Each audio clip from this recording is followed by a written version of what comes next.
What up, everybody? This is your boy Black Magus, and just got finished watching the Xbox Developer Direct for 2025. I'm actually hoping this isn't the only one for this year. If it is, that's a shame because I like this format. I think this is something that probably should be done quarterly, and I think that other companies should also look at this as something to do. Like, I'm not normally one for the whole listening to the developers talk about their game in a as directed manner as some of this was, but there was enough natural feel to it where I was fine with it. And I think that's one of the things I would like to see is it wasn't overly produced. So it was cool enough to where I felt like, alright, these people are really talking to you about their game and what they are passionate about. Just trying to do it in a quote unquote professional manner, But I dug it. I dug the format. I think they should do this, especially with a lot of their larger productions. Of course, I think part of this may have worked better for me because of the companies. These weren't outside of id, these weren't super huge, names, or even with the id thing, these weren't people who were larger than life figures within the gaming industry who were doing the presentation, and it's been something like with Todd Howard or something like that, it probably wouldn't have felt as cool to me. Now, that being said, let's talk about what was shown. So,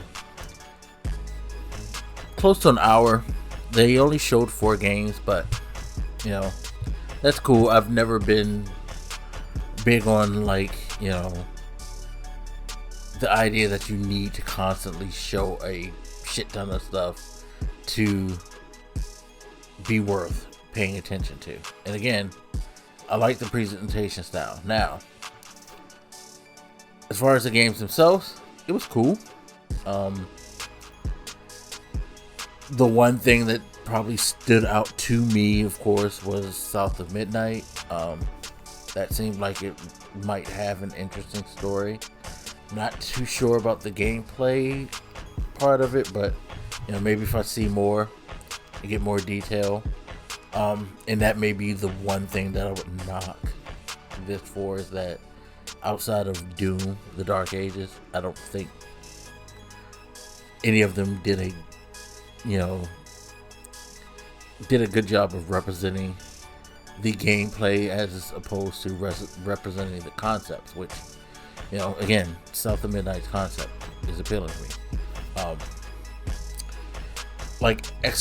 Expedition 33.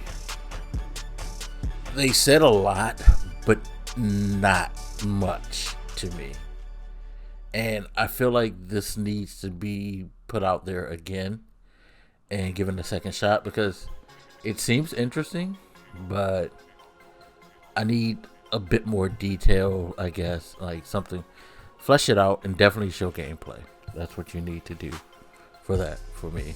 Ninja Gaiden 4, I'm not necessarily one of the huge fan of this. It's not something that I was looking forward to. It is a pleasant surprise. It's cool to see that they're bringing it back. Again, they need to flesh it out a bit, but we'll find out details later, and again, Doom, what fucking more can you say? It's funny because it's one of those things where I feel like they were like, what the hell can we do that's going to be crazy and cool at the same time for this? And they're like, fuck it, let's just make a game that's in the Dark Ages. Alright, cool. And it's just going to work because the current iterations of Doom have all been fucking cool. You're gonna play it, you're gonna love the fucking combat and the crazy, kills. The music's gonna be dope as shit. I feel like, if this game is not like good, decent, I'll be surprised. Seriously. So, but yeah, it was cool. Like, I know a lot of people probably complained about the amount of material and things like that, but they showed 4 games. They highlighted the developers, which again, I like. I like the style of that. It's interesting that all of these games are planning on coming out this year. May 15th for Doom, April 8th for South of Midnight, April 24th for Expedition 33, and fall, no concrete date for Ninja Gaiden 4. So yeah, hopefully before April 8th and April 24th, we'll get more on Expedition 33 and South of Midnight. I know we saw the gameplay back. I forget what event it was that Microsoft did for South of Midnight, but I kind of need just a little bit more now that I get the idea of what the story is behind it. But it interested me then. I think it was at the Game Awards. It interested me then. Why is that so hard for me to say? And it's still interesting me now. And again, don't need to see any more Doom, but definitely need to see more Expedition 33. So, cool, solid show, quick. Which I was happy, like they didn't meander on as much as they could have. It's nice to get like a focus on the games as opposed to just quick hit trailers that really don't say or do much other than give you a quick pop. You know what I mean? So yeah, hopefully they'll do more of these. And again, I think this is something that other publishers can definitely take and do like more often in this type of detail and depth.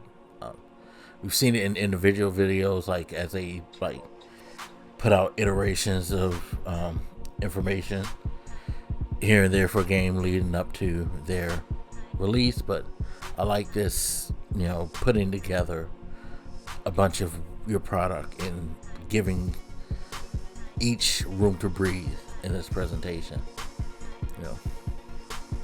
We'll see. We'll see if this will be a trend that catches on. By the way, all these games will be available on Game Pass, which, again, that's the selling product for Microsoft right now. That is the platform. That is what they want you to invest in, And I think some people will definitely invest. I mean, after Indiana Jones, I think a lot of people are investing in Xbox Game Pass now, but I think it'll continue to grow if they keep doing this. And again, just curious as to why they feel the need to continue to put out a piece of hardware where this is their most successful platform for their games. But anyway, as always, you guys, feel free to hit me up. Let me know what you think, and I'll catch you later. This is your boy Blak Magus, and I'm out. Deuces.